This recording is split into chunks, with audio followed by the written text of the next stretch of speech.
Alrighty, let's rock and roll.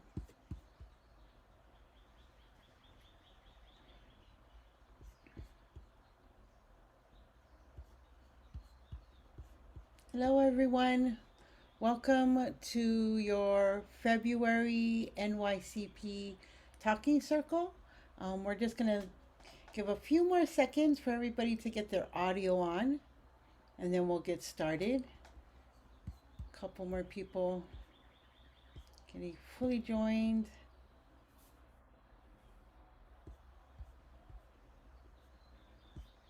While we're waiting for everybody to get their audio on, if you could just in the chat share which organization you are representing today, that would be great.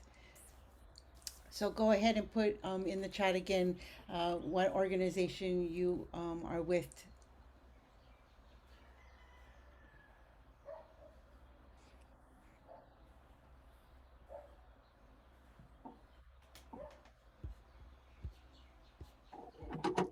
Okay, looks like everybody's connected to their audio, and we've got a couple more people coming from the waiting room.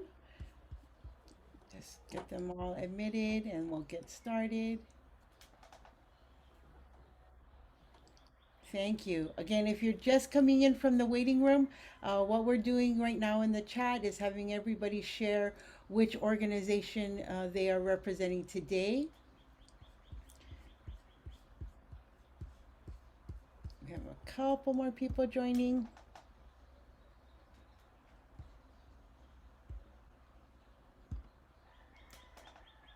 Looks like some people are getting kicked out and then coming back in. Awesome. Today is this is your NYCP quarterly talking circle for February, the first one for NYCP in the new year. So happy New Year, everyone. Again, if you're just coming in from the waiting room, if you could please in the chat just share which organization you are representing today, and we'll get started. Let's go ahead and I'll play our disclaimer. This presentation was produced under U.S. Department of Education contract number GS00F115CA with Synergy Enterprises, Inc. The views expressed herein do not necessarily represent the positions or policies of the U.S. Department of Education. No official endorsement by the U.S. Department of Education of any product, commodity, service, or enterprise mentioned herein is intended or should be inferred. Okay, that's our regular disclaimer for all of our events. Again, this is your NYCP Talking Circle quarterly, the first one in 2022. So welcome. Today we're going to be doing a little workshopping around data collection and your explanation of progress that is part of your APR. And then we're going to do some program sharing. We've picked a topic that you mentioned during the last talking circles being of interest, looking at SEL strategies. And then at the end, we'll just review some upcoming events, get it all on your calendar, make sure that you have all your invites and that it's all set and on your calendar. Joining us today is Donna Bussell, your NYC Program Officer. Hey, Donna. Hi everyone. Glad you guys can make it. Great. Thanks for being here, Donna. It's so awesome to have the program officers join. They're such a leader in this area, so it's really helpful. And then I'm Oleni. I am your OIE Technical Assistance team member.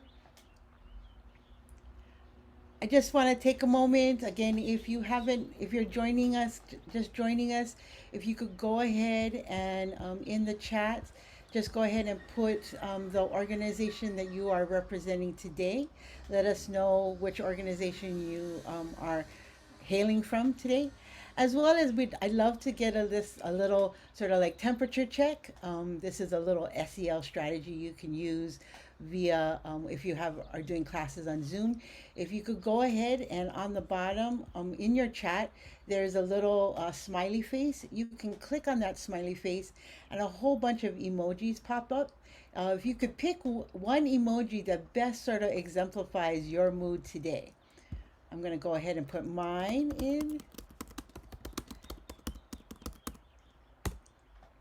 Again, a great SEL strategy, just sort of cue in on where everybody's at related to their feelings, their mood, how their day is going. Great. Thanks for sharing, you guys. Okay. Looks like people are doing good. Awesome. Okay, great. Let's move on. So just some announcements. Wanted to maybe just give you some heads up.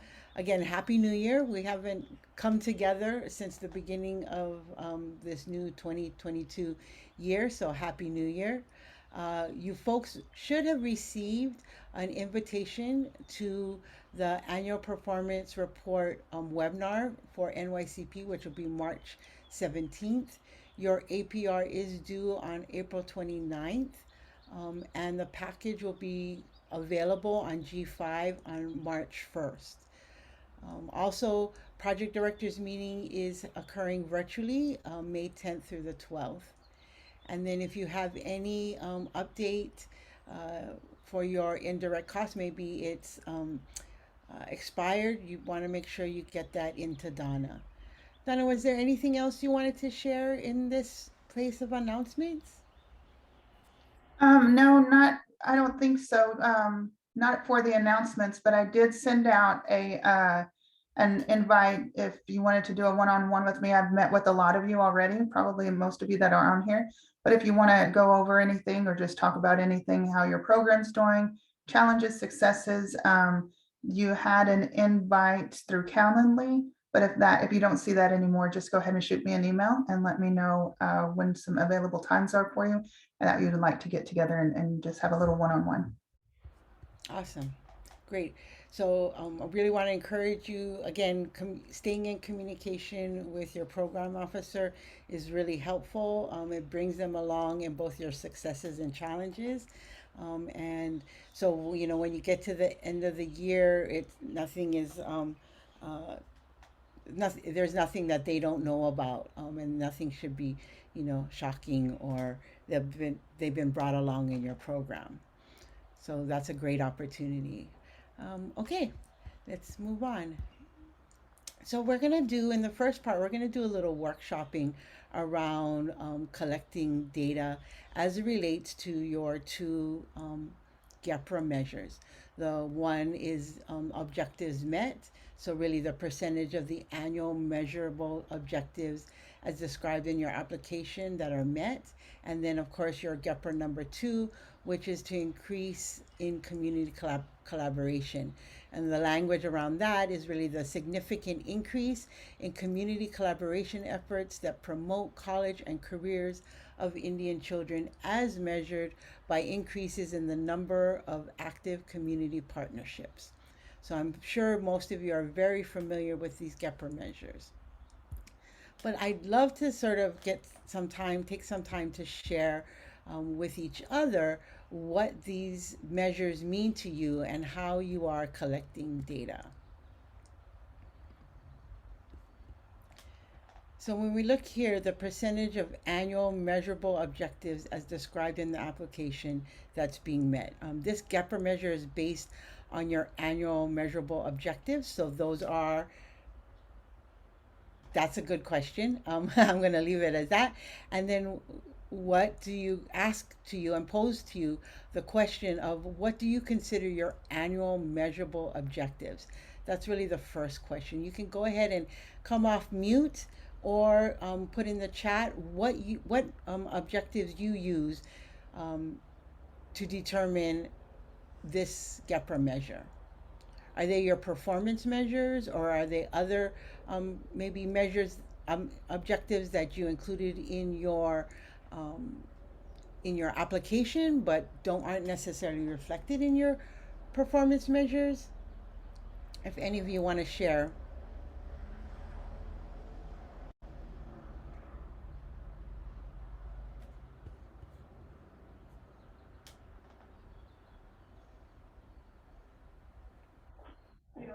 I'll share, Donna or Oleani. We've Okay. always used our performance measures through our grant. We had 3 different uh, project goals, and each goal had a different number of performance measures. So, like our grant had a total of 13 objectives that we use. So that's what we look at each of those to determine if we've met all of our objectives for each of our goals. That's what we've used in the past to determine this GEPRA measure. Great, thank you. Are all of you similar? You can give me a thumbs up, or chime in, come off of mute, or maybe you're using something else. Oh, I'm getting a thumbs up, thumbs up.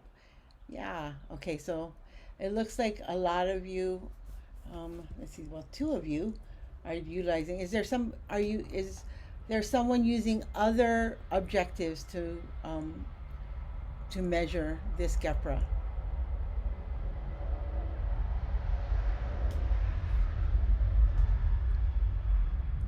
Okay, I'm going to take that as a no, and assume that everyone is using their performance measures as the annual measurable objective.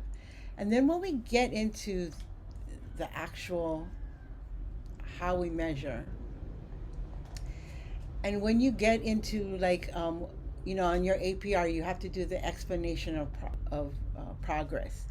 You really want to make sure you're including the description of those annual measurable objectives. So actually stating that we utilize the performance measures. Um, Also, you want to describe your success as well as your challenges. And then when you talk about your challenges, you might want to talk about how maybe you've overcome those challenges. And if you weren't able to overcome those challenges, you want to explain why. And then describe how you collected this data. So in your explanation of progress for this GEPRA measure, those are the types of information you would want to include. Does anyone use any other way to explain their progress as it relates to GEPRA measure 1? Again, you can go ahead and come off of mute.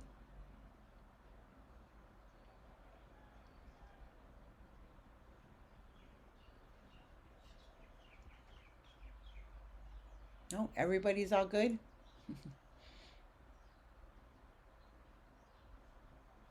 Okay. What were some of the big, maybe challenges last year in your APR that you had to uh, communicate?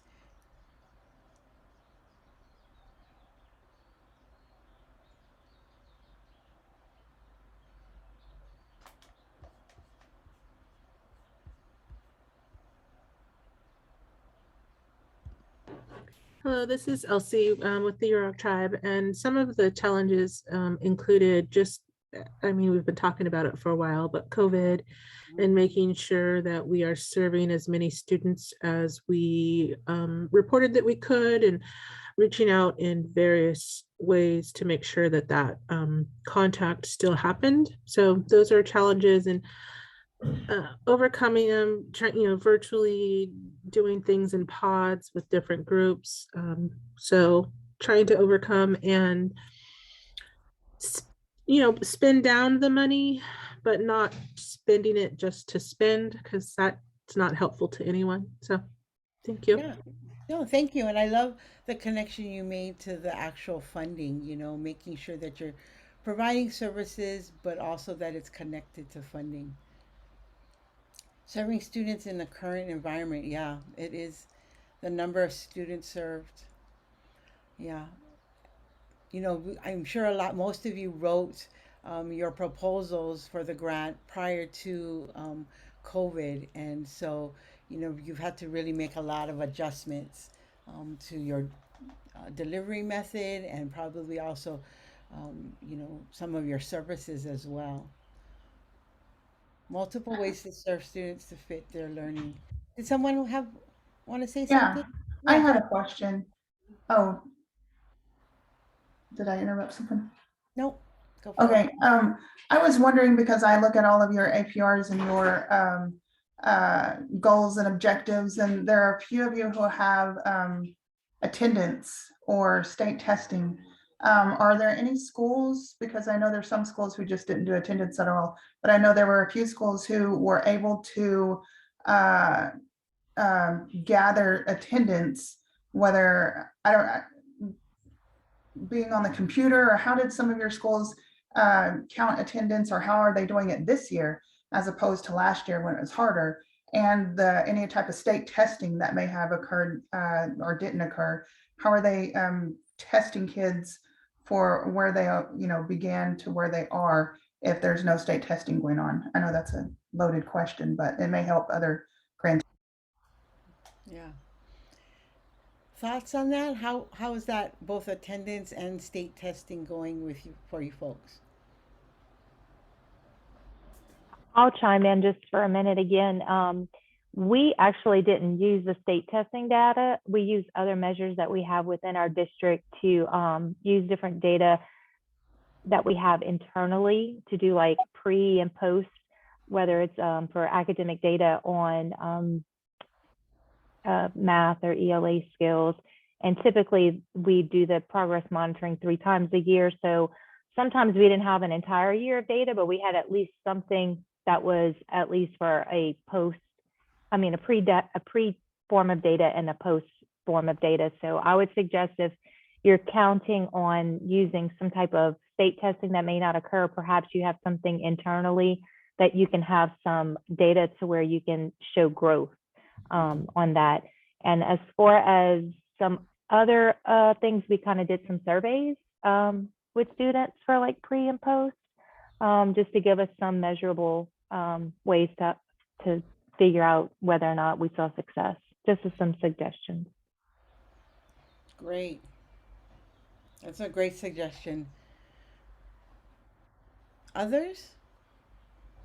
What are you using as it relates to attendance or maybe state assessment or learning assessments?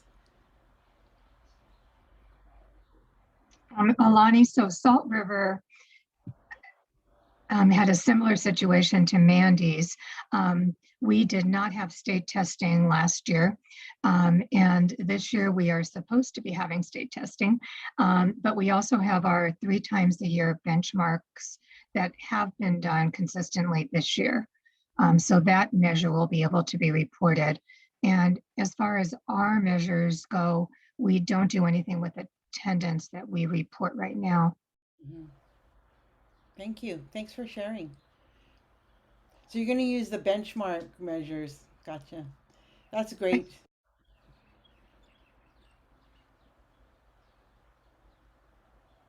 Others are you is there just maybe you're using an annual or benchmark, maybe it's programmatic, like a survey. What other ways are you looking at maybe attendance or learning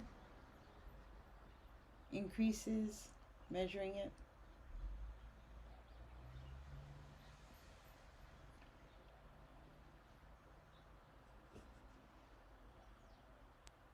Or even some of your activities. I know there's a few of you that do that planned on in school, but had to move to after school or before school to do some of the activities that are in your program measures, objectives and goals. Recruiting is a huge one right now. Talking to a few of you, I know recruiting is big. How are you able to work around that, with some of these COVID measures in place? Are you able to do smaller activities with fewer students, but just more smaller activities instead of the larger ones? Or I know a few of you that I've talked to have some amazing ways how you're doing these. And if you could just share some of the things that you're doing, it would really help some of our other grantees out. Hi, can you hear me? Yes. This is Joy Tribbian with the Choctaw Nation of Oklahoma, Project Palichi. And we've been, one of the things that we didn't do it this year because we were blessed enough to have big summer STEAM camps. We were able to do them in person last year. And of course, with COVID measures, we did kind of cap the number down on how many that we took. And then, we did things like one per room instead of having roommates. We, made those kind of precautions. Took those kind of precautions. But the year before, so in 2020, when everybody didn't really know what was going on with COVID that summer, we flipped to virtual really quick. And we sent everything to the students that had signed up. And they had to sign for their stuff that they got. All of the materials was sent to them. And we were able to have a really successful 3-day Zoom camp with them doing some pre-work. So we would send the instructions from our facilitators with them. So they'd have to do some pre-work. They would share that. And we would move on from that. But during that, because Zoom and kids, they're all sick and tired of distant learning. They are. And so one thing we would do is we would do scavenger hunts like online. And we would send them prizes through the mail, like thank yous and, like just a little something, if they won the competition. So we would say, find a spatula or find a, blue sock or whatever. So we just had to get really creative with being able to roll into virtual at the last minute if needed. Yeah. Wow, that's some great ideas. Really, that's awesome. I love that whole scavenger hunt idea. Because you're right, they're tired of the Zoom. And others, please share. Again, recruiting, maybe something you've done around recruiting that was successful, or maybe even something you learned that wasn't successful that you could share, so that others don't have to go through the same challenge. Hello, this is Elsie again. Much the same, we had a virtual year where students were still able to participate, but they were missing that in person. Last summer, the cases here in Humboldt and Delmont were low enough that our public health officer allowed us to do pods.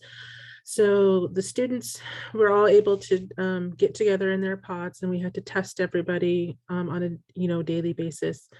And then they would get in a van and they would drive to see the cultural events spread out that they were able to go to. They were able to do job shadowing with our pathways. This year we're planning to do an additional in-person summer internship where they're doing more job shadowing, and we're hoping that we stay COVID-free enough that our public health officer will allow for it. And then with recruitment, because we had some students who were, finishing up their own college careers, but they were doing it online, we were able to temporarily hire some people to help us to meet our goals and objectives, so that they weren't able to do full-time. Full-time regular, they were full-time temporary hire. So that was just a little workaround where we were able to continue with the programming. Great. Really awesome ideas. Again. Others want to share? I know recruitment comes up a lot in other grant program talking circles with like ACE, and even the Native American language grants, the whole idea about, because you don't get to see kids maybe face to face, the difficulty of getting them recruited. Maybe you've come up with a strategy that works that you want to share.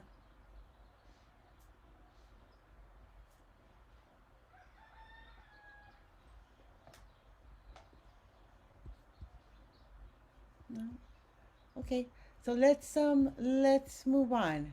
Great discussion. Again, I'm muted. That's weird. Sorry. Talking circles are really an opportunity for us to all share and learn from each other. So thank you for sharing what's going on in your organization. So when we look at GEPRA 2, there are some really key terms that I'm sure you folks have had to define for yourselves.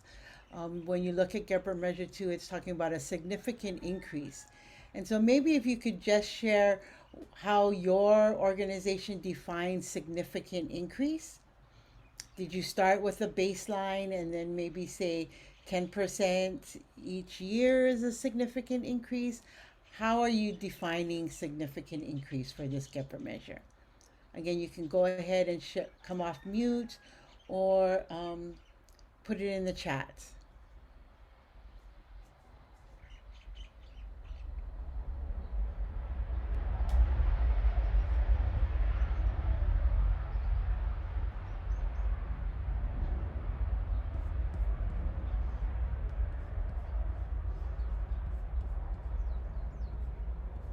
Are we not defining significant increase? Are you looking at it over the 3 or 4 years of your program?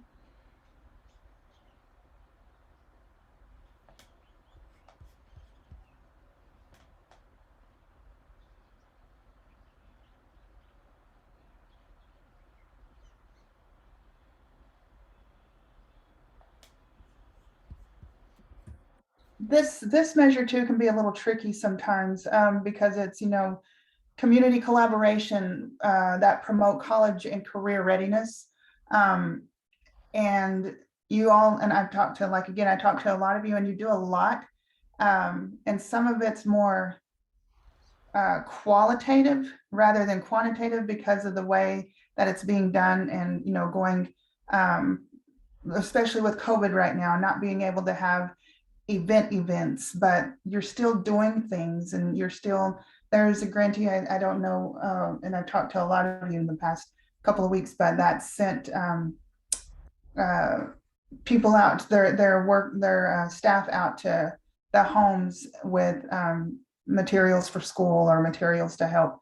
And that's college and career readiness. So every time you do that, it's an event that takes place, whether, you don't have to count every single house, but you can count that day that your group went out and count the other day that your group went out. So I think sometimes this is a little bit difficult to measure. And I know a lot of you have done this and have done it really well. So those of you who just say how you're capturing, just share how you're capturing this and kind of the things that you're doing and how you're capturing it on the whenever we get to the APR, because this one is it's a bit of a difficult one to measure sometimes. So I'd like to just have you guys that are doing it and doing it, well, just share how you're getting this done. This is Mike Hughes with the San Carlos Apache Tribe. Hi. We have not really defined the term significant. What we have looked at is the intensity of services that are being provided. And so in terms of community collaborators, there aren't that many in our rural community. And so what we have done is we've reached out to the tribe and we've looked at like mentoring, we've looked at job shadowing, and even if it's through a virtual system, trying to bring our students, our youth through that. The other community collaborators that we've relied on heavily are our universities. And we've run all of that through our College and Career Center that we've established. And so whereas we understand that our schools are very stressed in the current environment, right, and that a lot of them can't pick up and expand their services. They can't.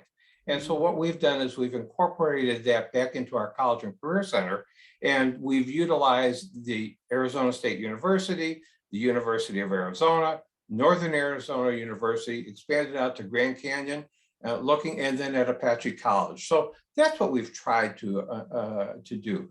We've also aligned ourselves with one or two other college and career centers, not funded through Indian Education, but funded through Gear Up, that are in the state of Arizona, so that we can piggyback onto what they have done in developing their programs, so that we have basically a tiered system of services, the general services that we can get out to everybody, a little bit more intensive services that would allow small groups to get involved. And then for those youth who can get into our College and Career Center, or either accessing it or virtually or coming on site, what we can do is provide one-on-one service.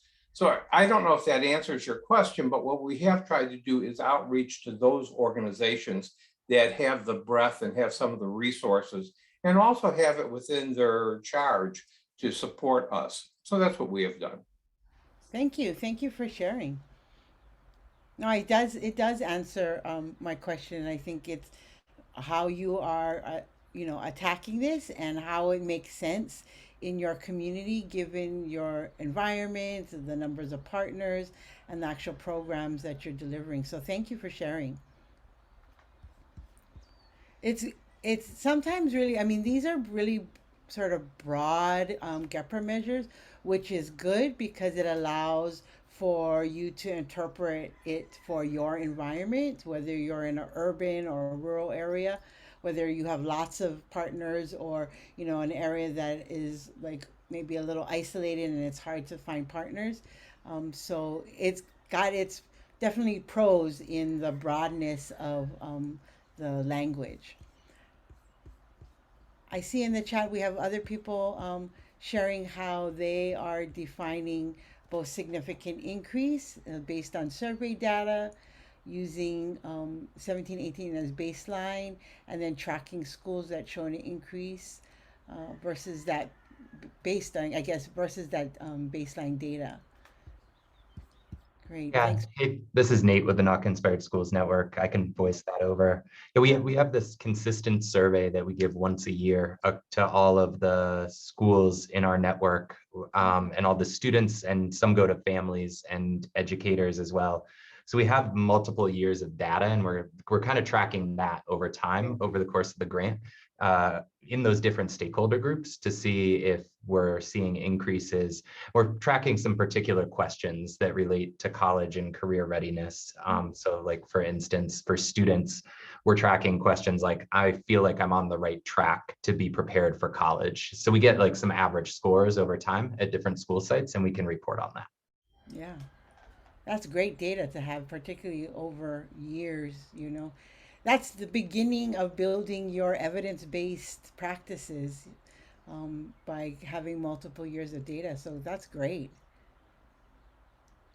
I also see we identify and report any increase in partners. We state the number of partners who provided letters of support, okay, and count all new partners who have since joined us. That's a great way. Again, letters of support is a really, a great document to have both for this grant and counting this measure. And I'm sure also for maybe other potential funding sources. So that's a great way to both kind of get two birds with one stone. Anyone else want to share how you are measuring, what kind of ways you are collecting this data for GEPRA Measure 2?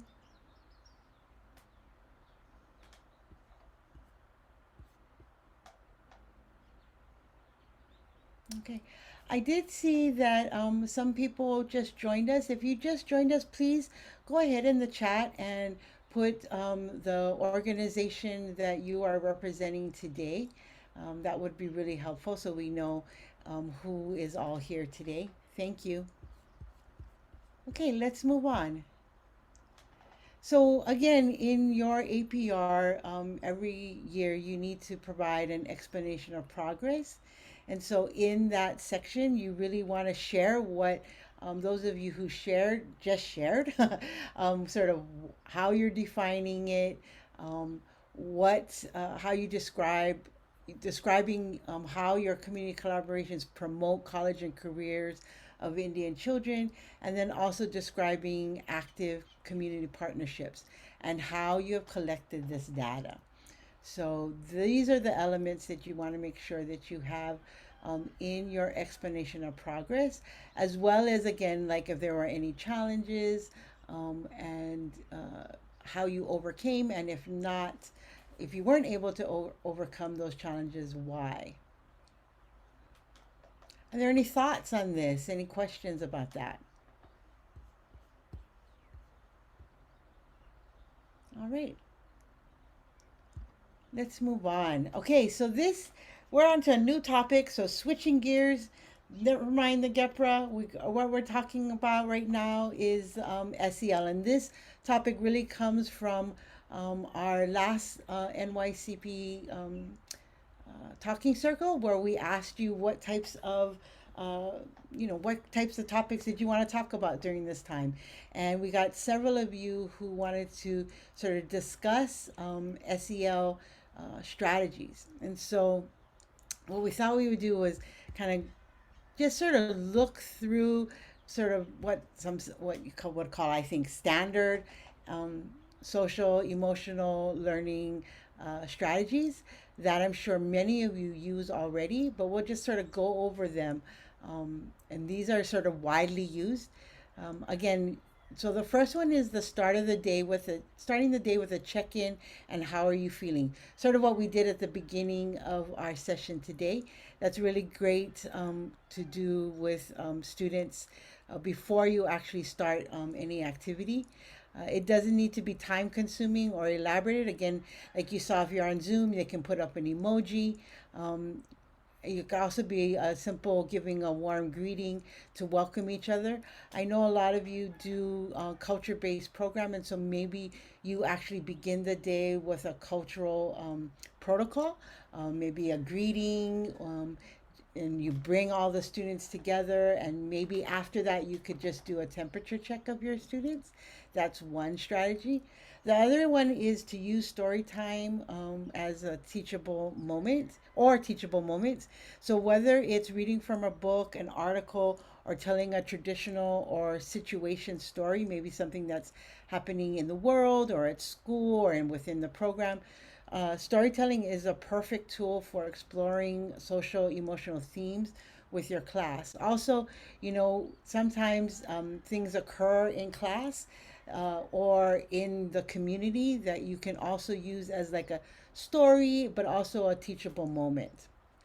The next one is to teach how to work in a group. So, really, there's benefits for students to learn how to work in a group, and teaching those skills early and often is always a really great strategy for SEL. Beginning, with creating roles, um, uh, timeline. I mean, not timeline, but like timing of a session or working in group. Students will learn how to negotiate with others. They can develop leadership skills, communication skills, and also be able to figure out their own strengths and when they work within a group. The next one I thought was interesting was to really build a social emotional vocabulary. So there are tools out there that are available in order to build that vocabulary. So if a student says they're frustrated, trying to provide more vocabulary around the feelings maybe associated with frustration or the root of it. So giving them that vocabulary is really helpful. Um, and I am right now going to put a link in the chat. Hold on, let's see if I can do this.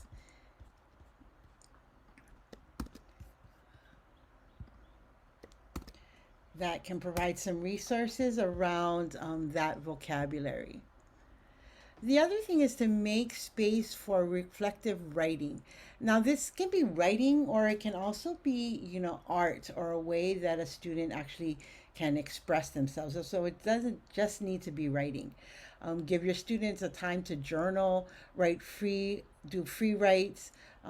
You can put on quiet music, dim the lights, make writing or that art or that expression a quiet time, a soothing break from the busyness that your students will actually look forward to this time.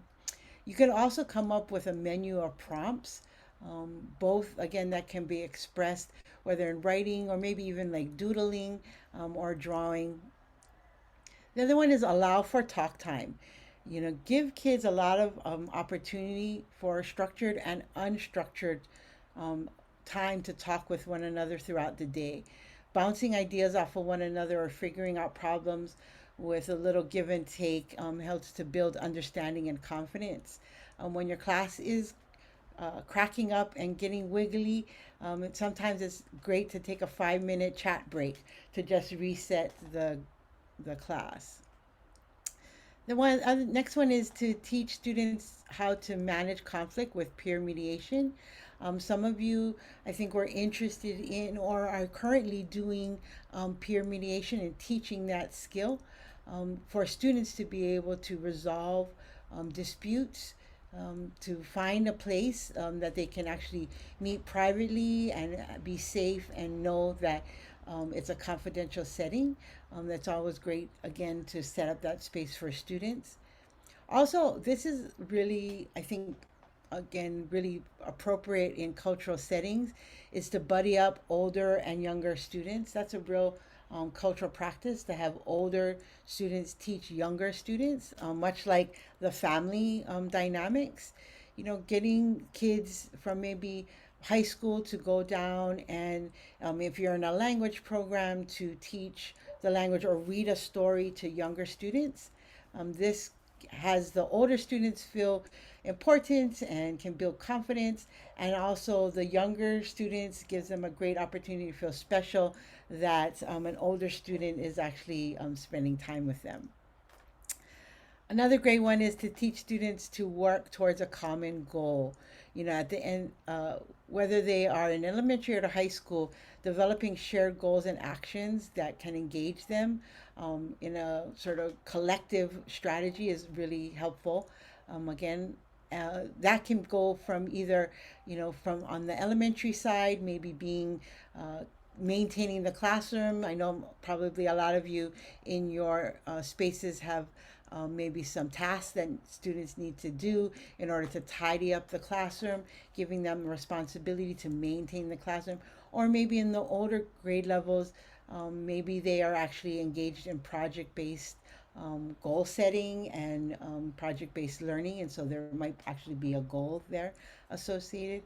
And then just like the beginning of the day, maybe the end of the day or the week, to be intentional about closing up.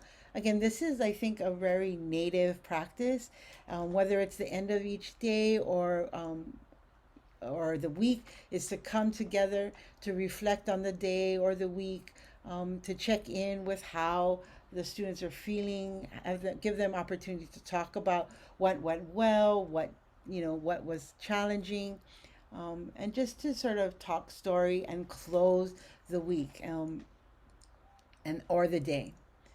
Okay, so those are just a few. There are a gazillion strategies out there. Let's see, I have a poll here I want to share with you. I'm going to post that up in just a second to see which strategies of these you are currently using. So you could go ahead. I think, has the poll showed up? Do you folks see the poll? I can see it.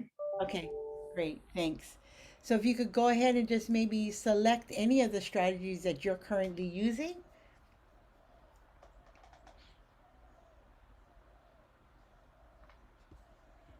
Great.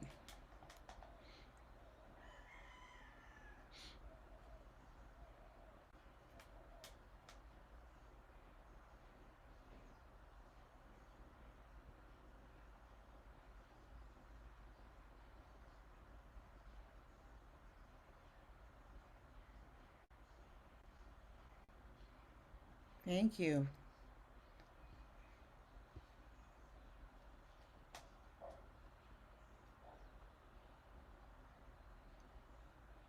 Okay, great.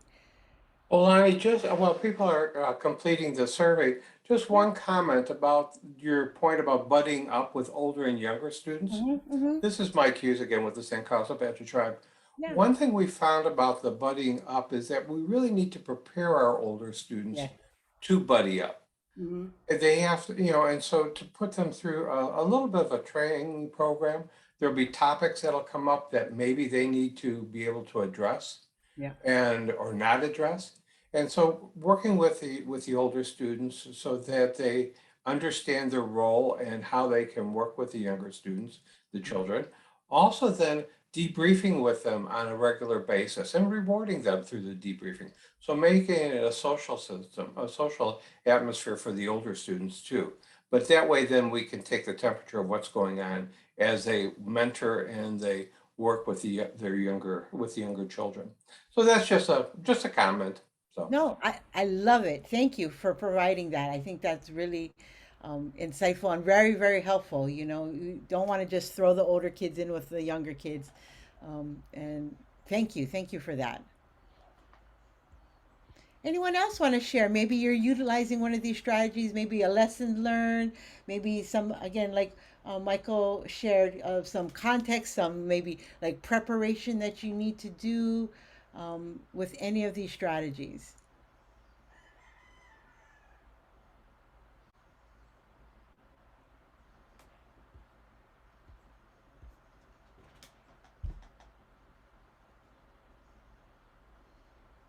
No. So it looks like we have quite a few doing the end of the day week intentionally, allowing for talk time, and then also starting the day with a check-in. Those are like, I'm looking through, those are the highest ones. Awesome. Thanks again for sharing. Let's move on to the next. Move on to the next slide. So this is, I guess, Donna, she beat me to the punch. I love it. Though, really, is anyone using a culturally responsive SEL program, or have you created one that you may be using? If you could share, or maybe it's just maybe not just a program, but maybe it is uh, what do you want to say? A strategy, something you've done that's culturally based.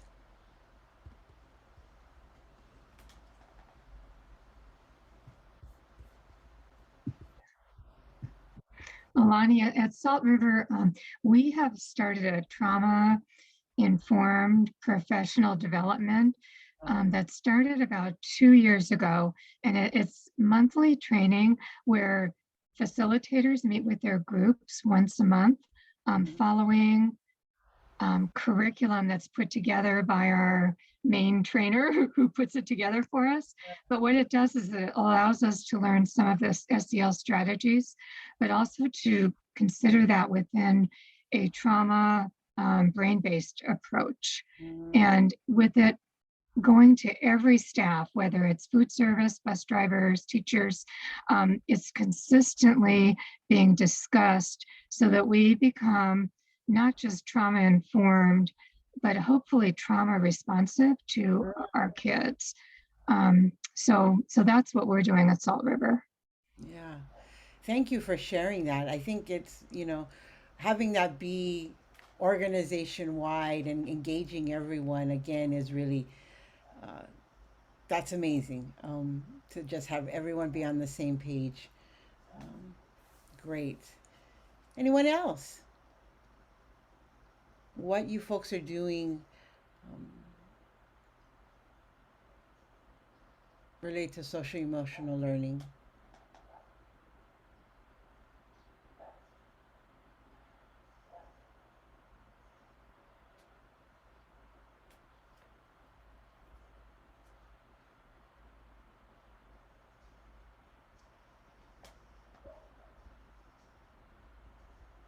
No, nothing. Has anybody taken something and maybe it's I want to say a standardized strategy and sort of put your cultural twist on it, or maybe had used something from actually your culture and then uh,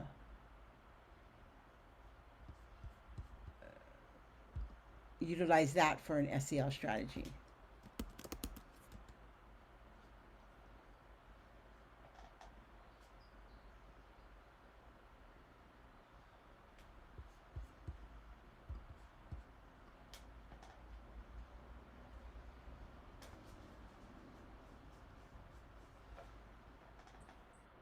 Okay.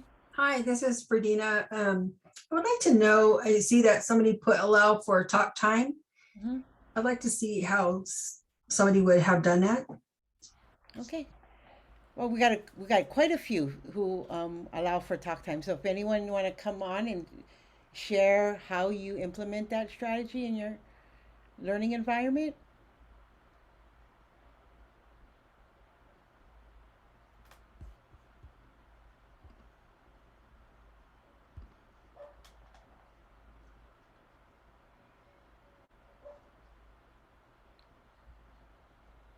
whoever clicked allow for talk time, if you could just share how you sort of prepare students for that, how you carve out that time. Do you name it something? Um, how you utilize it? Do you teach students that skill or that strategy? Are there expectations during that time?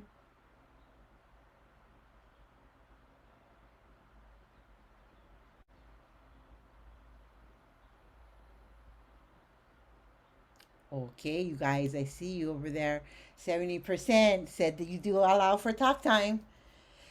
If you're too shy to come on and share, if you could please put it in the chat. That way you can help a fellow grantee sort of think about allow for talk time. Or actually any of those, because I don't think we've really done a good job in Nevada of including SEL strategies. So it looks like there's quite a bit of people who are doing some of the stuff. Yeah, yeah. Hi, this is Veronica Van Maklin. I didn't mark allow for talk time, but I can give you a really quick overview of what we do. So we got an SEL program that's kind of like, it was geared towards like morning meeting minutes. And so they're very quick. You do a quick greeting, you introduce whatever SEL kind of like quality that you're going to talk about. You do it really quickly. You do an activity with the kids, then you close it and final thoughts. And one of the things that I happened to be there on the day when they did one where they talked about like how they like being respectful. And so what they talked about, the students, was about the things that bothered them when they were trying to do their work. And it was amazing. After that, my staff noticed that it was more quieter when people were doing their work, just because those other students shared what disturbed them. Yep. Yep. Those that peer power is pretty can be used for positive and negative. And it can be done very quickly if you Yeah. just keep right on with this. They're little cards that you use. Great. Thanks for sharing. Anyone else? One of these strategies.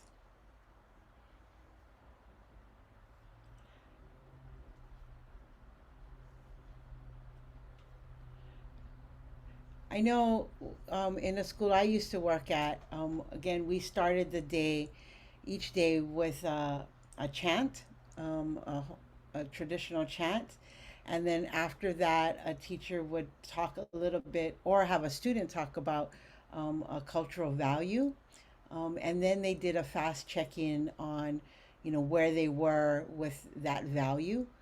Um, and their feelings. And so that was one way we tried to incorporate culture into that start of day.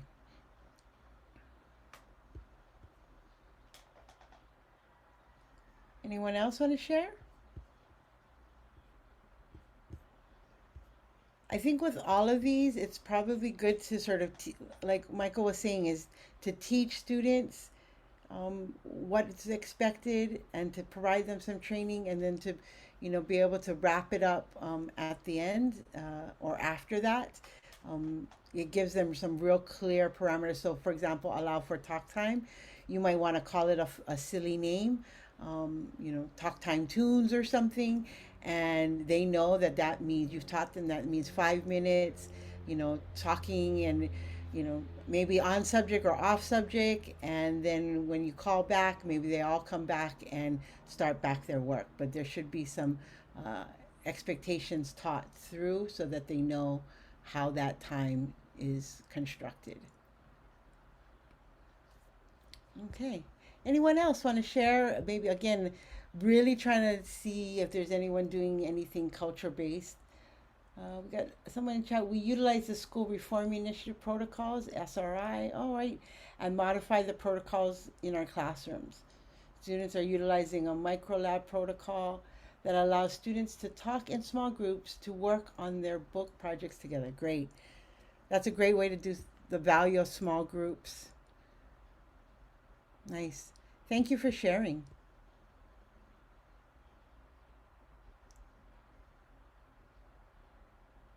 Okay. We also have someone sharing about talk time. in their classroom. Great.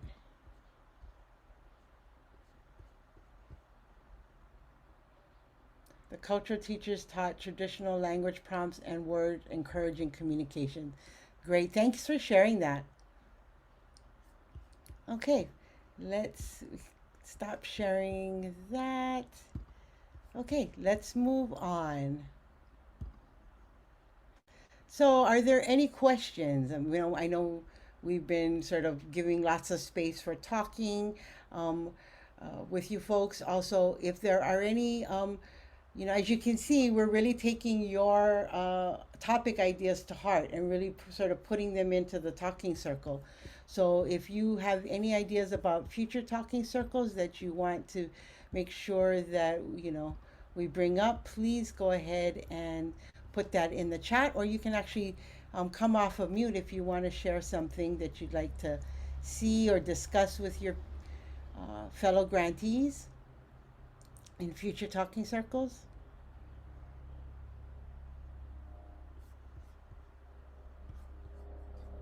Alani, I was just going to share with Bradina. When I was a teacher and when I was the NYCP director, I did this as well.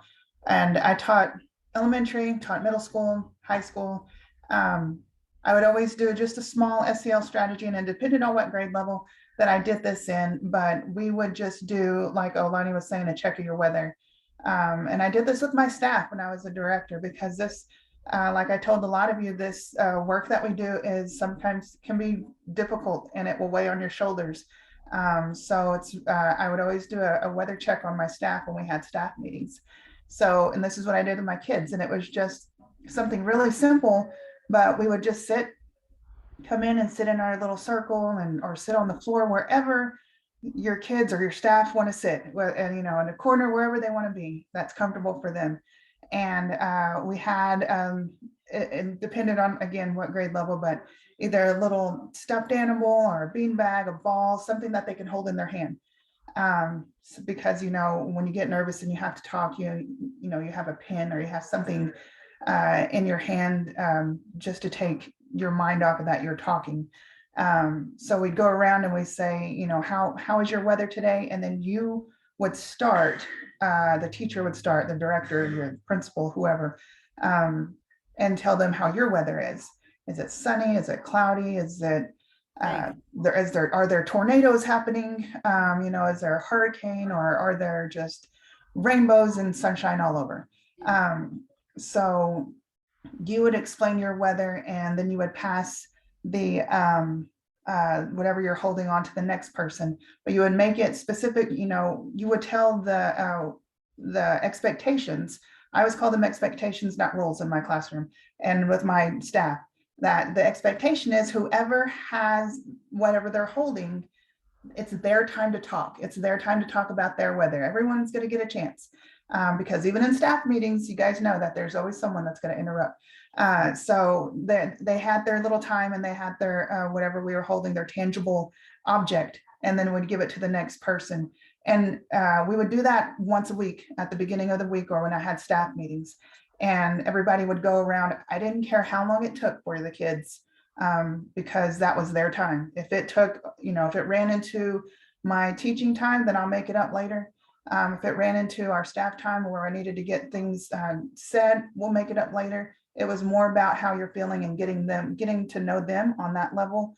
But the kids, even the high school kids, really, it took a while for my high schoolers. I'm not going to lie.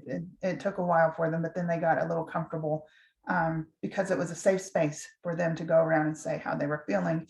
And those who don't want to express how their weather is, speaks more volumes than those who are saying how their weather is. Yeah. So then you knew to count until you go to that kiddo, to go to that staff person and say, oh, if your weather changes throughout this week, you come tell me.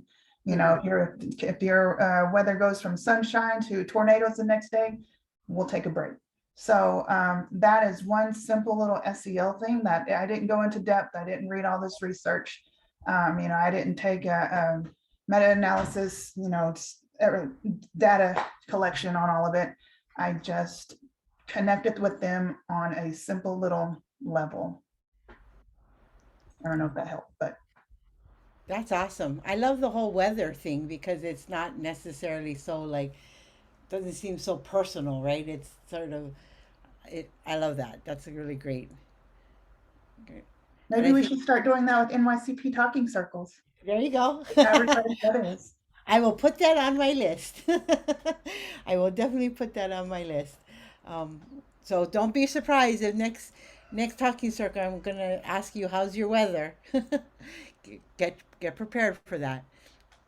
Awesome, great strategy. Okay, anyone else want to share?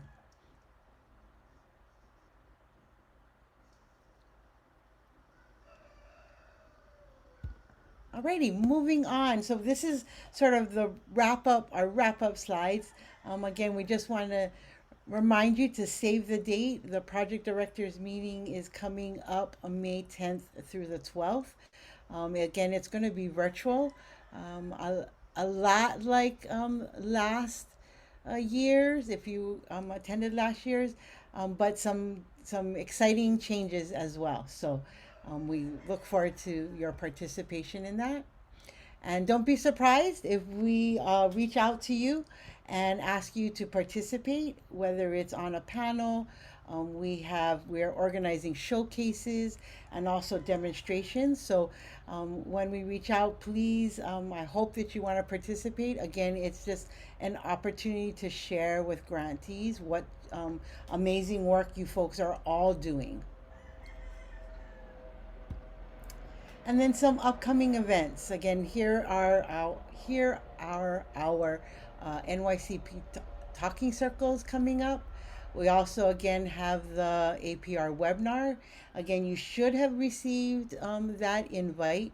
If you have not, please email the OIE Technical Assistance team. And also we have office hours. So in February, on the 24th, we have the office hours for February. Office hours are you have a question, you can come in, ask your question, you can stay and listen to other questions, or you can leave once you have your questions asked. It's no specific content. The content is based on the questions from all of the grantees across OIE's grant program. Now we have our end of the session poll should be coming up. I'll let Sarah do that as I move on to the contact information. Okay, there's your end of the event poll. If you wouldn't mind taking I think it's like 5 seconds, or maybe a little less, maybe a little more, 20 seconds, to complete the end of the event poll. We use this to see how we're doing as it relates to talking circles. Okay. And then again, I just want to say thank you for participating, for sharing. Again, the talking circles are about you folks talking with each other and learning from each other. Here is your contact information. It has Donna's email there, as well as you can contact the technical assistance team at oie@seiservices.com. Also, if you haven't done so yet, join us on Twitter at OIE Indian Ed. We're always providing new information as it relates to OIE going on, as well as information across the landscape related to Native education. Again, thank you for joining us, and we will see you maybe at office hours. Have a great day. Aloha. Thank you. Thanks.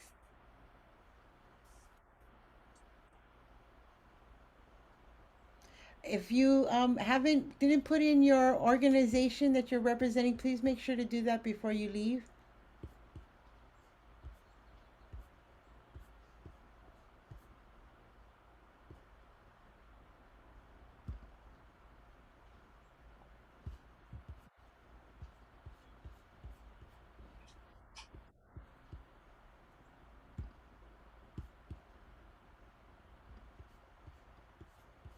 You know, Alani, I learned that, how's your, are you there? Yeah, I'm there. Oh, it came off my big screen. I was like, oh no. But I learned that from, there's a lady in Hawaii who was a teacher, who taught me that how's your weather? And I don't remember her name, but she was at an NIEA conference 2 or 3 years ago. Oh my God, she was wonderful because she spoke so softly. And it was just like, you know, the way she spoke and how she spoke, and we passed around this, it was just a ball. It was just a little ball she got at Walmart. But when she got to me, I was just like, just started crying. I don't know why, but it was Auntie really, Pua. is that who it is? Auntie Pua, yes. Oh yes, that's her. Were you there? Yes, Oh, wasn't she awesome? yes, she's amazing. And she spoke at the end of the conference as well. Yeah, yes, she did. What She was her just- name again? Yeah. Angie? Auntie Pua is what we call her. Auntie- But I Auntie can't Pua? remember her. But if you look her up, you'll find her. Okay. Yes. She helped me change my kids' class, everything, you know, and she's just an amazing. Oh, here it is. I see Yep, we've used it in staff meetings. Yeah, it's We've really used good her in staff teaching in meetings. staff meetings. Yep. Nice. Nice. Yeah, I'm gonna. Shall we do that the next Taki Circle, Donna? Yeah, that'll be after the APRs, won't it? We'll see how the weather Okay, is. this is Sonia, by the way. I'm still on the phone. I'll get off now, but I heard you say something about that, and I was like, yeah, I was there, and it was Auntie Pua, and she was amazing. Yeah. And Donna, I hope we can hook up soon. Yes. Okay. There's always a meeting that's popping up, so just email me and don't let me forget. So email me so I remember. Yeah, I did email you, and even if we get together over the phone, whatever works for you, we got this. Okay, all right. Okay, all right, thank you. Bye. Bye-bye. I put that in the chat. Yeah, I saw that. Yeah, I saw that. I don't know her. She's from Maui, looks like it. Yeah, I wanted to go live with her. She was just amazing. Yeah. But yeah, that was good. Maybe someone will create a cultural SEL with one of these grants one of these days. That would